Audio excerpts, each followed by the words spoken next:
invitados y muchos participantes. Y sobre la base de todo eso, terminamos haciendo 4 podcasts.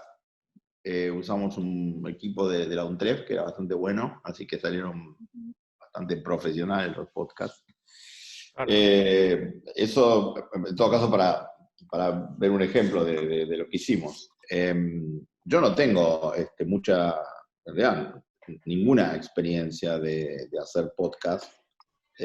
Hace muchos años sí hicimos algunos, hace como 10 años, porque los podcasts estuvieron de moda hace como 10 años.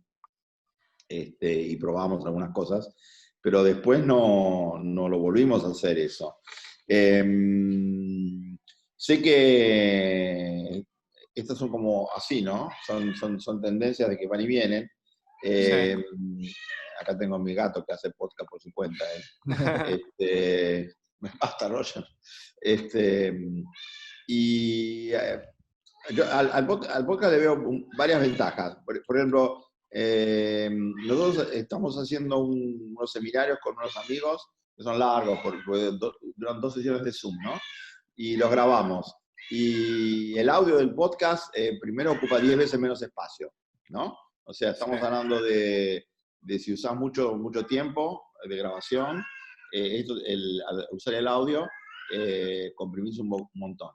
El podcast tiene una ventaja maravillosa que es el hecho de que te lo llevas, es portátil total, ¿no? Es como una radio, entonces no tenés que estar viendo, y es maravilloso para llevar, tener una biblioteca de podcast, porque hay muchísima gente que hace podcast en todo el mundo. No sé si buscaron, en España hacen bastante, y hay mucho podcast educativo en España hace mucho tiempo, después les paso un par de links, de ejemplos. Y entonces a mí yo lo veo como una herramienta asincrónica muy potente por esa cuestión. A ver, yo tenía acá uno que era lo que era interesante porque tenía no, acá tiene muchos y son de estilos muy diferentes y son todos educativos estos, con lo cual acá uno tiene una muestra. ¿Dónde está el chat acá? Chats. Ahí. Pero digamos hay muchos, hay muchísimos. Eso lo que tiene de bueno es que te permite dar un paneo de distintos tipos, porque hay podcasts, como les decía este chico, hay formales, informales, hay para distintos niveles, hay algunos que son complementarios a las clases presenciales, otros que son como para profundizar, otros que son de nicho, hay muchísimos formatos. No es fácil hacer un buen podcast, porque el podcast tiene que tener un guión, no es que uno graba y ya está. Al revés, tiene que tener un guión bastante bueno. Los que hicimos nosotros eran podcasts de 2 o 3 personas, donde uno funcionaba como una especie de orientador o curador o administrador, y 2 o 3 personas hablaban. Así que hay muchas modalidades. Pero creo que con esta cuestión de que se está viendo mucho en el caso argentino, ¿no? Que hay baja conectividad o baja buena conectividad, el podcast, como es portátil y es asincrónico, es una herramienta bastante interesante, porque supliría muchas de esas dificultades. De hecho, en Argentina, todas las veces que se trató de hacer cuestiones de educación a distancia, cuando empezó a conectar Igualdad hace como 10 años, se repartieron las computadoras, y como no había en esa época, tampoco hay ahora, buena internet, lo que se hacía era poner la información en servidores locales quería decir a nivel de la propia escuela o del distrito, y que se trabajara con una LAN, que era una red local, y no estar dependiendo de internet. Entonces, en ese sentido, sería una gran ayuda el podcast, porque lo tienen guardado en algún lado y alguien lo baja y después lo pueden poner en otro lado, o inclusive llevarlo físicamente, ¿no? con un pen, que alguien vaya y los ponga en las escuelas o donde fuera. Eso sería una herramienta, digamos, de generar equidad, Sí. porque si no, están saliendo todos los días información de que en la Argentina hay provincias que tienen 35% de los chicos no tienen conectividad, o cuando hay conectividad bajísima o mala, o lo que fuera, ¿no? Entonces yo lo veo, tiene como varias caras del podcast, que es interesante como herramienta para hacer llegar información lo más dinámica posible, y sortear estos cortocircuitos de la conectividad o de la baja. Uy, se trabó. ¿A ustedes también? Sí, Sí, hablando de la justo, baja conectividad. literal. Sí, ahí, bueno.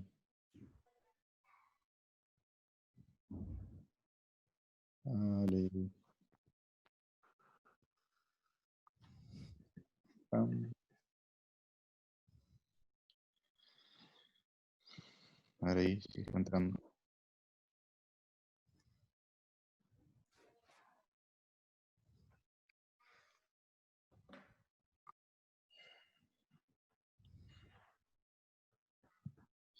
Sí, hablando de mala conectividad, Sí, justo.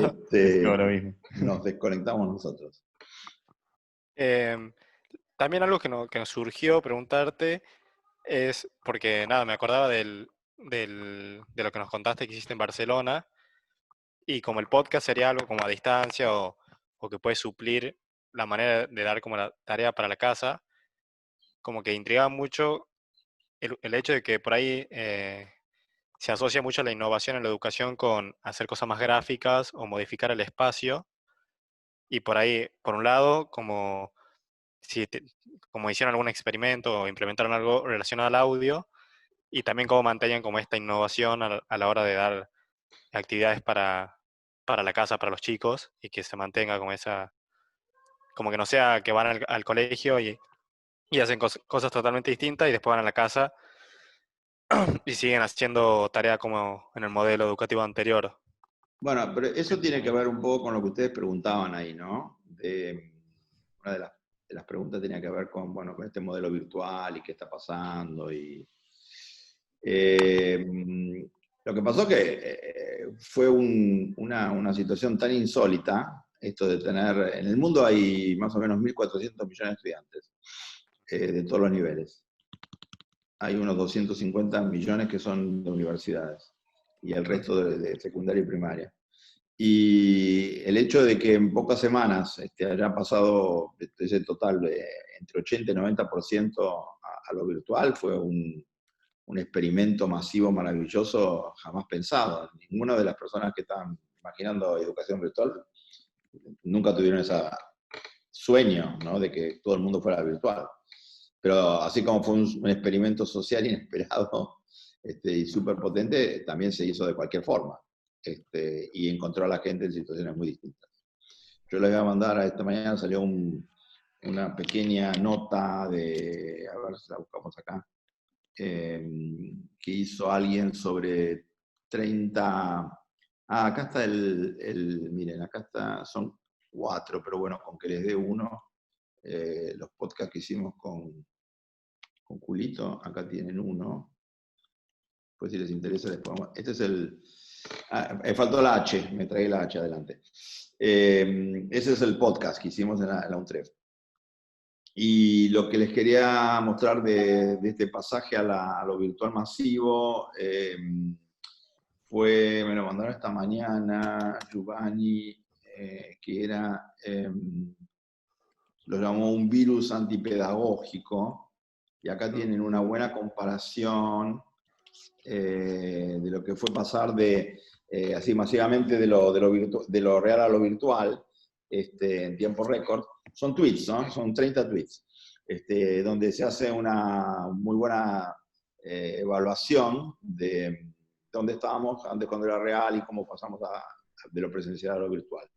Pero esta cosa masiva fue inesperada, y hay gente que está criticando muchísimo cómo se está haciendo, porque dice que lo que se está haciendo básicamente es tratar de preservar el viejo normal. Y entonces, de hecho, las primeras semanas era la gente que podía hacerlo, ¿no? Que era ponerle, no sé, escuelas privadas en gran cantidad y públicas menos. Se calcula que había entre un 30 y un 50% de gente que pudo hacer algo más o menos sofisticado, y el resto hicieron lo que pudieron. De hecho, había unos casos donde las madres o alguien iba a la escuela a buscar información, ¿no? Para que se las dieran en cuadernillos, o etc. Pero digamos, la gente que trabajó así a nivel virtual, lo que hizo básicamente fue reproducir el modelo broadcast y usar el espacio ese de las plataformas. Piensen que, por ejemplo, Zoom pasó cuando empezó esto, tenía, no sé, no me acuerdo el número exacto, pero era como creció, entre 20 y 40 veces creció en 6 semanas. Y en este momento tiene cerca de 5 millones de usuarios registrados, contra 1 millón y pico de Meet, no de Meet, del Windows Group, que es el segundo. Entonces estamos hablando de millones, ¿no? De estas cosas. Es una cosa así explosiva, que eso se puede ver algunos números.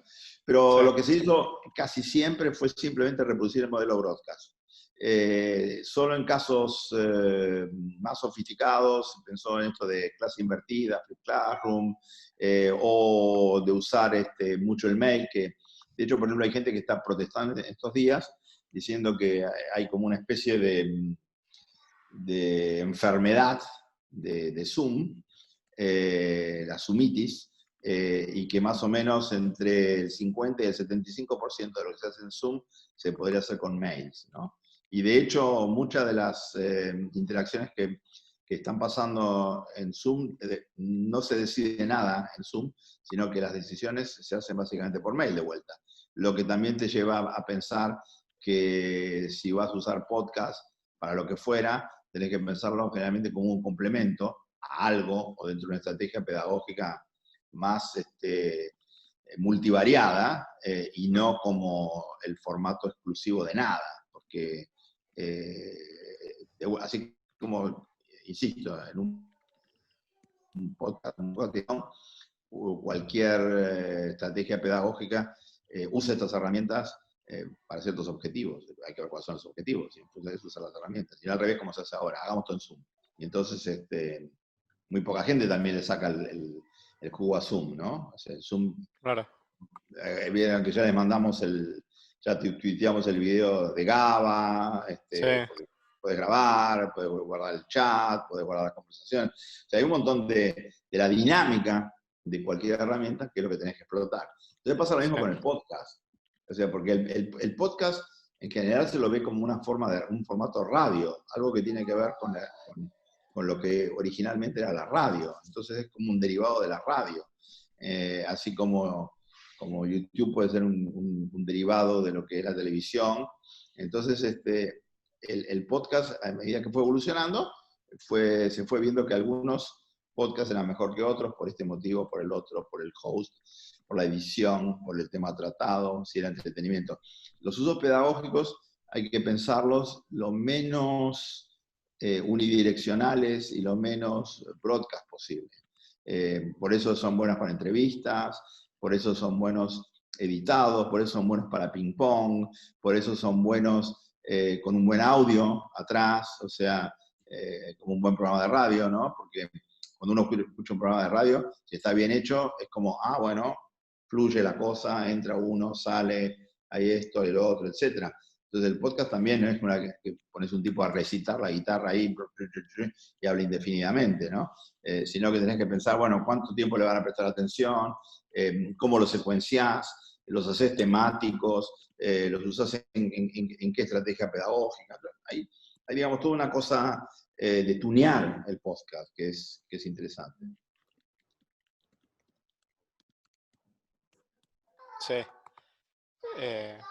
Y tal vez te parece como que el podcast es un buen medio, hablando sobre este problema de conectividad que hay en Argentina, como que te parece un buen medio, tal vez no es el sistema ideal o la herramienta ideal, pero considerando el contexto real, como que puede ser que esté bien usarlo como en el proceso de llegar a una mayor conectividad o herramientas más avanzadas, ¿no? Sí, pero está bien, pero o sea, vos podés usar todas las herramientas que, por eso decía, en este caso sería un fin supletorio y noble, porque democratizador, digamos. Si no tenés acceso a Internet, bueno, que en algún lado lo puedas buscar, bajar, que yo no sé. Podrías poner un servidor, ¿viste? En la farmacia, o podrías poner un servidor en la salita de la villa, donde fuera, para que la gente vaya con su pendrive y lo baje, lo saque, etc. Me parece bien eso. Pero el problema es cómo lo usás, para qué lo usás. Porque, por ejemplo, podés usar el podcast que va a hacer la maestra, va a agarrar y va a leer lo que era su lección y lo va a poner en el podcast, para que el chico escuche la lección grabada. No sirve de nada. Bueno, o sea, entre nada y eso no estaría mal, Claro, porque sí. es algo, ¿o no? O sea, según para quién. Pero si vos estás pensando en qué tipo de público, y si estás pensando, ¿para qué lo querés? ¿Como una estrategia remedial? Porque no hay otra forma de llegar. Bueno, entonces ahí harías lecciones grabadas, digamos. Pero un programa de radio no es una lección grabada. Un podcast no es una lección grabada. La gran crítica que se le hace a la estrategia del Ministerio de Educación argentino y otros lados también, es que lo único que trató de hacer fue que se mantuvieran las clases de cualquier forma. Y ese mantener las clases de cualquier forma, de hecho, ahora están renunciando a evaluar. Ayer salió una resolución de la ciudad donde van a hacer una evaluación, una evaluación conceptual. ¿De qué concepto? ¿Cuál es la evaluación conceptual que van a hacer? ¿Qué van a decir? ¿Que los chicos estuvieron conectados tanto tiempo? ¿O que respondieron a tantas preguntas? ¿O que hicieron no sé qué cosa? Tarea. Entonces, digo, el tema del podcast hay que pensarlo como me parece en el caso de ustedes que están investigando esto, como una oportunidad de hackear el sistema y de hacer una propuesta de cosas que hasta ahora no se venían haciendo. Y que a través del podcast, ejemplo, yo puedo, suponer, usted, bueno, vos estuviste esta mañana, los chicos estaban en la presentación de GABA. Yo puedo agarrar y pasar el PowerPoint de GABA. O ella puede agarrar y pasar su PowerPoint. O ella puede comentar su PowerPoint. Pero otra cosa es tenerla, como lo hicimos hoy en un video, pero podría ser en un podcast y que ese podcast le llegue a un montón más de gente. Y entonces que las clases no sean alguien que recita un currículum, no sé cuánto, sino que son experiencias de gente que hace cosas, ¿no? Y eso es una decisión tuya, qué es lo que vas a meter en el podcast. Si vas a meter una clase grabada tradicional, si vas a copiar lo que dicen los libros, si vas a meter una lección, qué sé yo, o tus clases van a ser invitados. Donde los invitados, en este caso fue GABA, pero imagínense en otro contexto puede ser cualquier cantidad de gente que hace cosas. Entonces, ahí es una cuestión, la estrategia pedagógica, me parece que lo que tiene que hacer es aprovechar la coyuntura, de una coyuntura de confusión y de oportunidad, ella mismo lo dijo esta mañana, y como es una coyuntura de confusión y oportunidad, generar usos desviados de las herramientas convencionales, porque hay un uso tradicional del podcast que es 1, 2, 3, 4, sirve para esto. Y yo digo, no, yo puedo hacer el podcast lo que se me da la gana, puede servir para formas totalmente distintas a las convencionales. Y exploto y aprovecho eso. Entonces yo creo que ustedes que tienen esas posibilidades ahí, digamos, de volar alto, lo que tendrían que explorar no es tanto cómo se usa el podcast en educación, sino cómo se podría usar el podcast en educación, o cómo se debería usar el podcast en educación para cambiar las relaciones. Sí.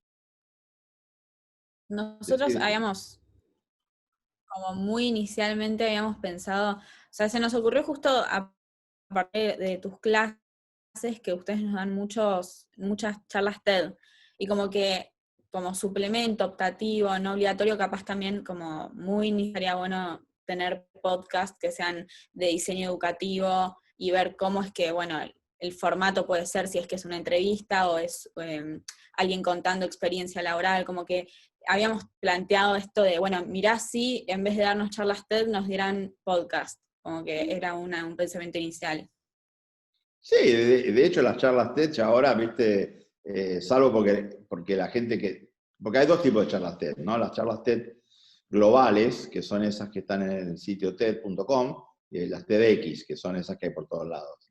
Y las globales son Sí. súper curadas, son una semana entera, que ahora se hacen en Vancouver, antes se hacía en Monterrey, y hay un tema principal y hay subtemas, y la gente que va está muy entrenada y le producen la cosa, etc. Entonces, no son charlas comunes, sino son charlas súper sofisticadas de gente que sabe muchísimo, y aparte está muy bien producido todo eso, entonces el general resultado es muy, muy bueno. Es potentísimo porque en 18, 20 minutos, 16, 15 minutos, depende, 20, depende, tenés un producto súper sofisticado, que es un poco lo que hizo Gaba esta mañana, ¿no? Donde vos condensás a lo mejor un año de trabajo, 2 o 5, en 20 minutos. Y si sos bueno para hacer eso, realmente son extraordinarias. Después hay charlas TED que son horripilantes, donde la gente cuenta, viste, que ahí me dolía el pie y entonces triunfé porque no sé qué, hay todo un do it yourself, y viste, una cosa bobísima de así emocional y yo qué sé. Pero en el caso del podcast, por eso depende cuál es el objetivo. Uno puede decir, bueno, para la gente que no tiene recursos, yo hago un podcast que le permite a esa gente acceder a un tipo de información que si no directamente no la tiene. Entonces es mejor lo que sea a nada. Perfecto. Ahora, si la gente tiene posibilidades, es como si piensen ustedes hacer podcast para otros alumnos de San Andrés y de otras materias de San Andrés, de otras carreras de San Andrés.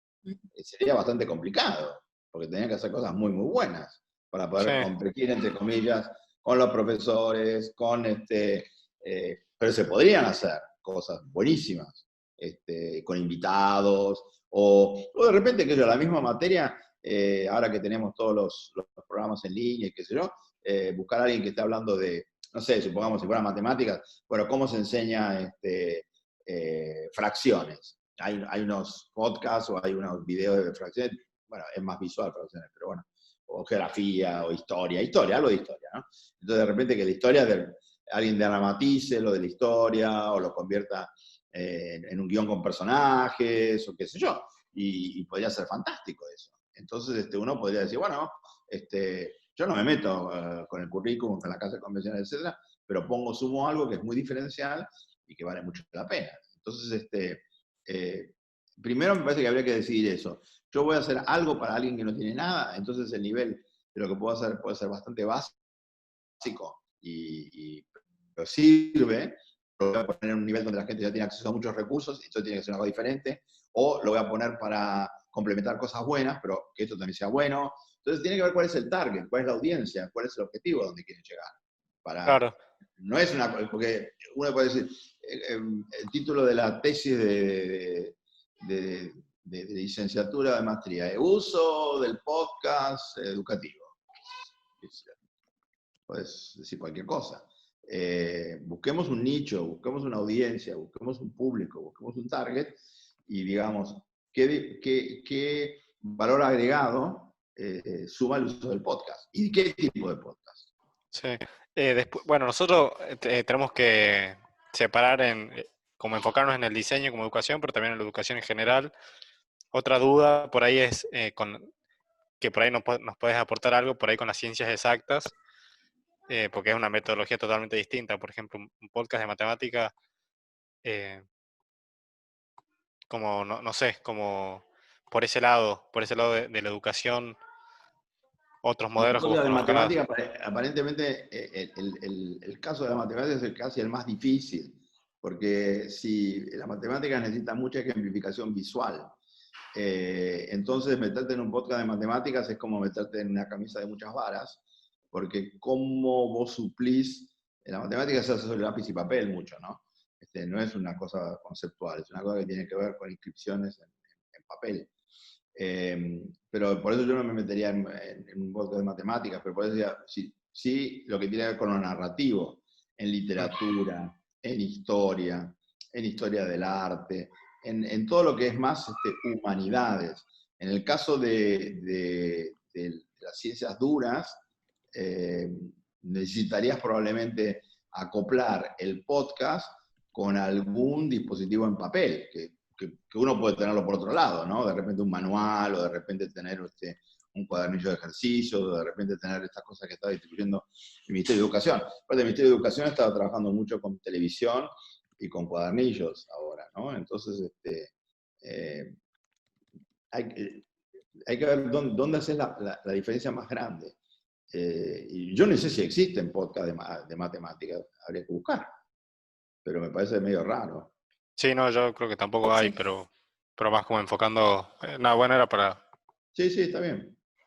Y, Pero por eso, insisto, yo creo que lo que tienen que buscar ustedes es no el uso del podcast en la educación, sino los usos diferenciales del podcast en nichos, en donde suma mucho, en cualquier nivel que sea. Porque no hay nada, entonces suma, porque Sí. porque muestra algo diferente, porque hay cosas buenas y hay podcasts que las mejoran. Bueno, entonces eso es distinto.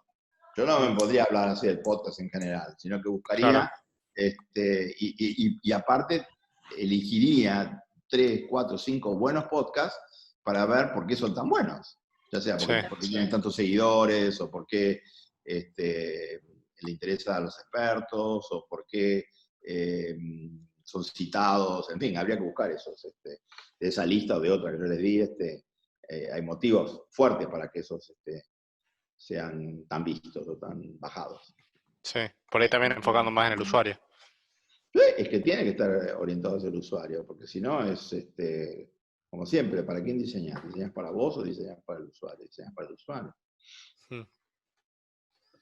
también algo de lo que hablaban varios, con el que ya hablamos, y vamos a hablar con Mariana, otra argentina que tiene un podcast en Finlandia, hablaba mucho como de darle voz a tal vez el que no tiene tanto lugar, como por ejemplo, siempre que hablamos de que Europa o Estados Unidos están tanto por delante de nosotros, ellos decían como que demostrar a través de estas figuras que entrevistan en el podcast, que en Latinoamérica hay figuras que, no sé, pueden estar al mismo nivel o inclusive por arriba ¿Quién es de Mariana Salgado? sí.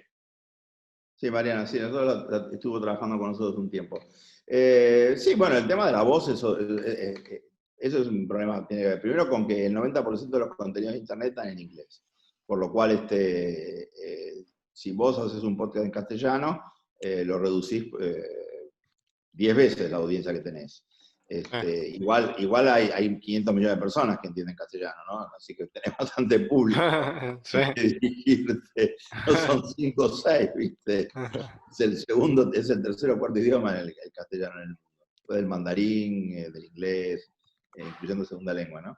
Pero lo que decías vos, Teo, de que comentaba Mariana, por supuesto, está lleno de gente que hace cosas súper interesantes y no se conocen. Y sobre todo hay gente que hace cosas, o sea, no que dice cosas, sino gente que hace cosas. Sí. Por eso nos interesaba mucho lo de Gaba hoy. No necesitamos una persona que sea una teórica del diseño conceptual. Necesitamos una persona que diga, que muestre que estás trabajando para una empresa o para una organización de diseño conceptual y que te muestre no tanto cómo hace lo que hace, sino los resultados a los que llega a través de los procesos, ¿no? Nos quedan 4 minutos, así que las últimas balas.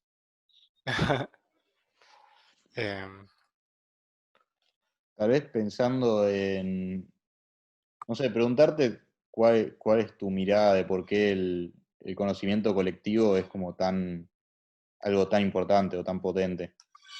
Bueno, eso después les mando algunas referencias. Lo que pasa es que ahora está como de moda en los últimos 10 años, toda esta cosa del conocimiento colaborativo, el conocimiento colectivo, la sabiduría de las multitudes, etcétera, etcétera, ¿no? Y llama un poco la atención. ¿Por qué? Porque en el modo broadcast, en el modo del experto, en el modo tradicional, hay una persona que sabe y el resto escucha, ¿no? O sea, cuando vos tenías, en Argentina al principio hubo siempre 4 o 5 canales de televisión antes del cable, o había uno, el Canal 7 durante 10 años en Argentina hubo un solo canal, entre el 52 y el 60. Y toda la gente veía lo mismo, y todo el mundo hablaba de lo mismo. Entonces es porque había una sola voz. Entonces, uno emitía, el resto recibía. Entonces cuando, esto sí tiene que ver con la historia de Internet, cuando el Internet cambia esta cuestión, y pasamos de lo que podemos llamar el broadcast, ¿no? Al narrowcast, y después al singlecast, o sea, 1 a 1, ahí se multiplican las voces. Y entonces cuando se multiplican las voces viene esta cuestión se cuestiona muchísimo el rol del experto, y se cuestiona mucho lo que un tipo fantástico que tienen que leer, que se llama Jacques Rancière, llama El maestro ignorante. Después le mandamos el librito ese. El maestro ignorante es un tratado así de pedagogía colaborativa y colectiva fascinante. Empieza todas estas ideas de autoaprendizaje, la idea Margaret Mead, que es súper importante, porque Margaret Mead en Cultura y Compromiso te habla de que las civilizaciones tradicionales los adultos enseñan a los chicos, y en estas civilizaciones de los últimos 60 años, y mucho más reforzados los últimos 30 con Internet, los chicos les pueden enseñar a los adultos. Entonces ahí cambia completamente la idea de lo que es saber, conocer, quién sabe, quién no sabe, cómo se sabe, etc. Y entran gente de todo tipo, desde este mundo digital, a gente que trabajó en aprendizaje muy sofisticado, un tipo que se llama Gabriel Salomon, que está en Israel, que el tipo habla de cognición distribuida, que cuando conocemos entre todos, no que conoce uno, y que todo eso hay que recuperarlo. Y en el aula está todo muerto eso, porque uno habla y los otros escuchan. Sí. Y uno dice y nadie hace nada. Entonces eso está revisando todo ahora, y se habla de comunidades de prácticas. Morton Wenger es el tipo que más sabe de esto en el mundo. Yo voy a estar en un congreso con él, y vamos a estar en mayo, ahora lo pasado en noviembre, de comunidades de práctica. Entonces, ahí es otro mundo, es el mundo del conocimiento colaborativo, que hay millones de cosas sobre eso, pero que cuestiona el modo convencional de enseñar. Y esto implica una crítica demoledora de la educación tradicional, de la convencional, porque el 90% de la educación, o 95% sigue siendo broadcast. Sí. Te va a contar, César, ¿eh? Sí. Está por contar. Bueno, Sí. muchísimas gracias, Alejandro, No, a por... ustedes, chicos, suerte, después me cuentan cómo les fue. Bye, bye. Dale. Gracias. Chao, Chao. muchas gracias. Hasta luego. Bye. Asqueroso. Es un capo. Boludo. Un sabio de Es la más, vida. es más vivo que... Quiero que me enseñe No, todo. que todos nosotros juntos. Tenés que hacer la materia el semestre que viene, sí o sí. ¿Ese es de escenario futuro? Sí, Sí. Güey, sí, me dieron ganas de hacerlo, boludo. es muy capo, es muy capo. Tipo, es muy capo. Mal. Yo me tengo que ir al médico. Bueno, sí, ya está por cortar aparte. Bueno, Dale. dale. Bueno, nos vemos. Chao. Hablamos.